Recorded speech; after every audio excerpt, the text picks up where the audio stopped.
मैं आज फिर आपको विद्युत नामक पाठ से जो 2 अंकों के आने वाले संभावित प्रश्न हैं उनके बारे में डिस्कस करने के लिए उपस्थित हुआ हूँ। इन प्रश्नों के परीक्षा में आने की संभावनाएं बहुत ज़्यादा हैं और ये आपने मध्य प्रदेश माध्यमिक शिक्षा मंडल द्वारा जो दिया गया प्रश्न बैंक है उसमें भी ये प्रश्न दिए गए हैं। इसलिए आप इनको अच्छे से पढ़िए, याद कीजिए और उनको परीक्षा में आए तो वहां पर भी विस्तार पूर्वक लिखिए ताकि आपको अच्छे से अच्छे अंक प्राप्त हो सके। इसमें पहला प्रश्न दिया हुआ है फ्यूज वायर क्या है। पहला प्रश्न उसने बोला है फ्यूज वायर। तो फ्यूज वायर क्या होता है कि जहां पर भी हम विद्युत परिपथ बनाते हैं, घरों में हो सकता है, फैक्ट्री में हो सकता है, कहीं भी हो सकता है, तो विद्युत परिपथ में अगर ज्यादा धारा आ जाए, माने जितनी परिपथ की क्षमता थी उससे अधिक विद्युत धारा आ जाए तो परिपथ जल जाएगा या उसमें जो विद्युत उपकरण लगे हुए हैं वो जल जाएंगे। तो हमारे घरों में भी इसकी संभावना हो सकती है, फैक्ट्रियों में भी हो सकती है। तो इस चीज से हम अपने उपकरणों को बचाने के लिए, हमारे घरों में जो विद्युत संयंत्र लगे हुए हैं उनको बचाने के लिए हम क्या करते हैं कि श्रेणी क्रम में, याद रखिए, श्रेणी क्रम में एक उच्च प्रतिरोध का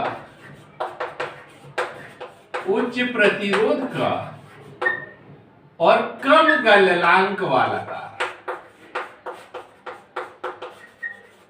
3 विशेषताएं होनी चाहिए फ्यूज वायर में।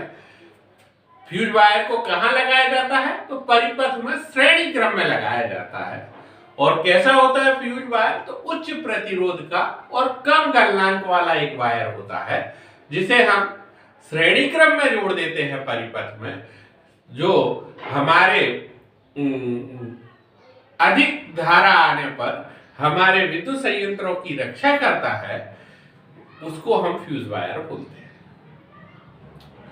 दूसरा प्रश्न इसमें कहा है उसने कि प्रतिरोध बढ़ाने पर विद्युत धारा पर क्या प्रभाव पड़ता है। प्रतिरोध बढ़ाने पर विद्युत धारा पर क्या प्रभाव पड़ता है। देखिए, हम ओम के नियम से पढ़ चुके हैं कि V बराबर IR होता है, यानी जो I और R है ये एक दूसरे के व्युत्क्रमानुपाती होते हैं। I तथा R जो है एक दूसरे के व्युत्क्रमानुपाती होते हैं।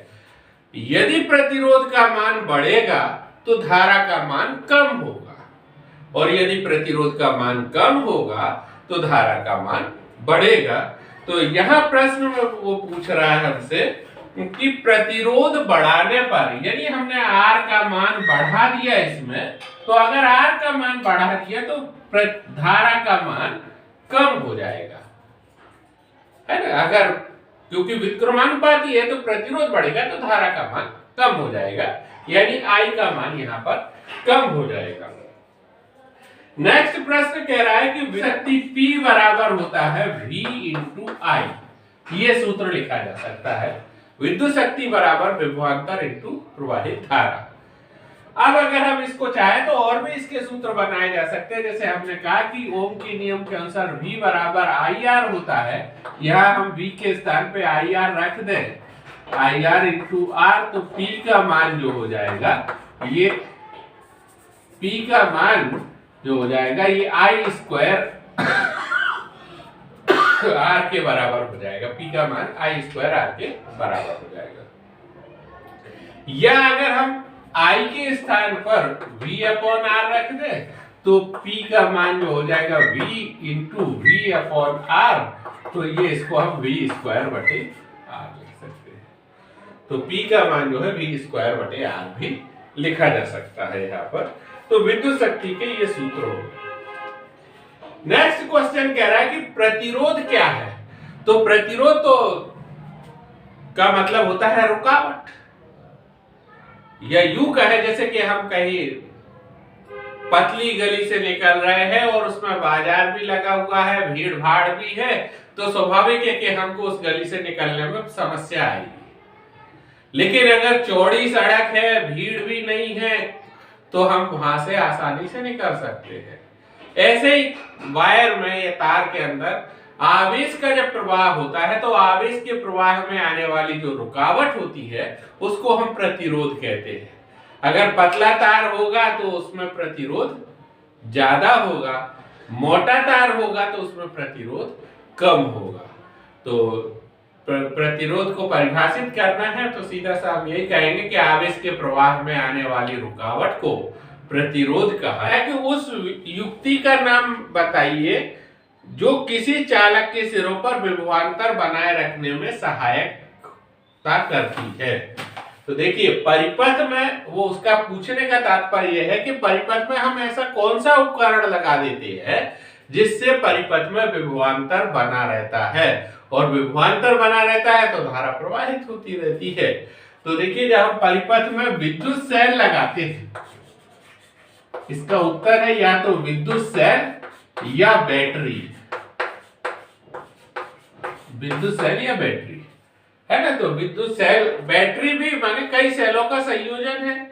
तो परिपथ में विभवांतर बनाए रखने के लिए हम विद्युत सेल या बैटरी का प्रयोग करते हैं। ये हो गया। फिर इसके बाद कह रहा है कि अगले प्रश्न में यह कहने का क्या तात्पर्य है कि किन्हीं दो बिंदुओं के बीच विभवांतर 1 वोल्ट है। अब देखिए इसमें सब 1 वोल्ट कहा उसने कि किन्हीं दो बिंदुओं के बीच विभवांतर 1 वोल्ट है, और हमको ये मालूम है कि विभव बराबर होता है, विभव बराबर W/Q। हमको यहाँ पर 1 वोल्ट चाहिए विभवांतर, तो 1 वोल्ट इक्वल टू, तो यह कार्य जो है हमारा 1 जूल होना चाहिए और आवेश जो है 1 कूलम होना चाहिए। तो देखिए अब इसी से हम इसको परिभाषित कर सकते हैं कि यदि एक कूलम आवेश को विद्युत परिपथ में के किन्हीं दो बिंदुओं के बीच ले जाने में 1 जूल कार्य करना पड़ता है तो उसको हम 1 वोल्ट विभव कहेंगे। पुनः सुनिए, यदि एक कूलम आवेश को परिपथ के किन्हीं दो बिंदुओं के बीच ले जाने में 1 जूल कार्य करना पड़ता है तो उसे हम 1 वोल्ट विभवांतर कहेंगे। ये हो गया। और इस 2 अंकों वाली श्रृंखला का आखिरी प्रश्न है इसमें कि समान पदार्थ के 2 तारों, उसने कहा समान पदार्थ के 2 तार ले लिए, एक पतला तार ले लिया उसने, तो बोल रहा है कि एक पतला तार है और एक जो है मोटा तार है हमारे पास में, और दोनों एक ही पदार्थ के बने हुए हैं, और दूसरी चीज है दोनों को एक ही विद्युत स्रोत से जोड़ा गया है, तो किसमें विद्युत धारा का मान ज्यादा होगा। तो स्वाभाविक है कि जिसका प्रतिरोध कम होगा उसमें विद्युत धारा का मान अधिक होगा, और मोटे तार का चूंकि प्रतिरोध कम होता है इसलिए इसमें जो है विद्युत धारा अधिक प्रवाहित होगी। पतले तार का प्रतिरोध कम ज्यादा होता है, इसमें विद्युत धारा का मान कम होगा। तो प्रश्नानुसार मोटे तार में बहने वाली धारा ज्यादा होगी क्योंकि इसका प्रतिरोध कम होता है। तो इस तरीके से ये 2 अंकों वाली श्रृंखला समाप्त हुई। अब इसके बाद इसमें एक प्रश्न कर रहा है वो कि कोई विद्युत बल्ब 220 वोल्ट के जनित्र से संयोजित है। कोई विद्युत बल्ब है उसको ऐसे जोड़ रखा गया है, ऐसे उससे जोड़ा गया है जिसका विभवांतर जो है, विभवांतर V बराबर 220 वोल्ट है। यहां पर उसने कहा कि विभवांतर का मान 220 वोल्ट है। यदि बल्ब से 0.50 एम्पियर विद्युत धारा प्रवाहित होती है, यदि बल्ब से 0.50 एम्पियर विद्युत धारा प्रवाहित होती है तो कहता है कि बल्ब की शक्ति क्या है, और इसको अपन को ज्ञात करके बताना है कि बल्ब की शक्ति क्या होगी। तो देखिए हमें मालूम है कि शक्ति बराबर, अभी अभी हमने सूत्र बताया है कि P बराबर होता है V इंटू I। V का मान दिया है इसने 220 वोल्ट, तो यहां रख दिया 220, और I का मान दिया है 0.50 इनके गुणा कर दीजिए आप, तो ये हो जाएगा 0.05 दूनी 10 का 0 हासिल 1 आए और 5 दूनी 10 और 1 11। 2 अंक बाद दशमलव है तो यहाँ 2 अंक बाद दशमलव हटा दीजिए, यानी 110 वाट शक्ति की इकाई वाट होती है एसआई पद्धति में, तो इसलिए इसको लिखेंगे हम 110 वाट, यानी इसमें विद्युत शक्ति जो होगी वो 110 वाट होगी। अगला प्रश्न देखिए, प्रश्न में कह रहा है कि यदि 12 वोल्ट विभवांतर के दो बिंदुओं के बीच 2 कूलाम आवेश ले जाने में कितना कार्य करना पड़ता है। उसने कहा 12 वोल्ट विभवांतर का मान दिया हुआ है, विभवांतर बराबर V बराबर 12 वोल्ट,